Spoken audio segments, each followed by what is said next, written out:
লা লিগায় গেল ৮ December Celta ভিগোর কাছে ২-০ গোলে বিধ্বস্তের পর সবশেষ চ্যাম্পিয়ন্স লিগে ম্যানচেস্টার সিটি বাধাও পাড়ি দিতে পারেনি রিয়াল মাদ্রিদ। সাম্প্রতিক বাজে পারফরমেন্সে চাকরি নিয়ে টানাটানি কোচ শাবি আলোনসোর কঠিন সময়ে আলাভেসের মাঠে রিয়াল ইউরোপের শ্রেষ্ঠত্বের মঞ্চের সবচেয়ে সফল দলটাকে এই মৌসুমে অবনমন অঞ্চলে থাকা আলাভেসের বিপক্ষেও ভয় শঙ্কা নিয়ে মাঠে নামতে হয়। জয় ছাড়া সমর্থক ও ক্লাব কর্তাদের পাহাড় সমান চাপ মুক্ত হওয়া সম্ভব নয়, তা ভালোই জানেন শাবি।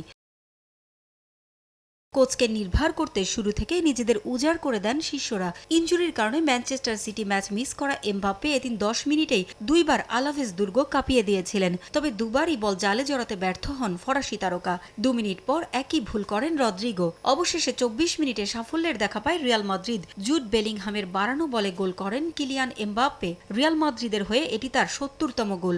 চোট নিয়েও শুরু থেকেই আপ্রাণ চেষ্টা করেছেন দলকে ছন্দে ফেরাতে। এ মৌসুমে লা লিগায় ফরাসি তারকার গোল ১৭ ম্যাচে ১৭টি। সব প্রতিযোগিতা মিলিয়ে ২২ ম্যাচে এ মৌসুমে এমবাপ্পের গোল হল ২৬টি।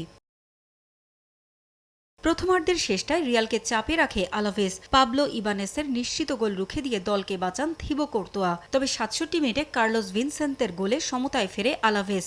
দ্বিতীয়ার্ধেও গোলের চেষ্টা অব্যাহত রাখে রিয়াল মাদ্রিদ, তবে এমবাপ্পে ভিনিসিয়াসদের দুইবার হতাশ করেন আলাভেস গোলরক্ষক।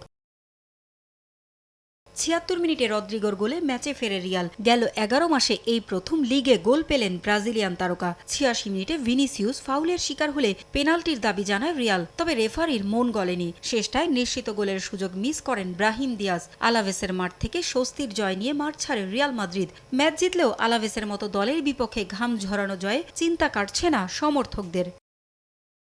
পারভিন আক্তার, সময় সংবাদ।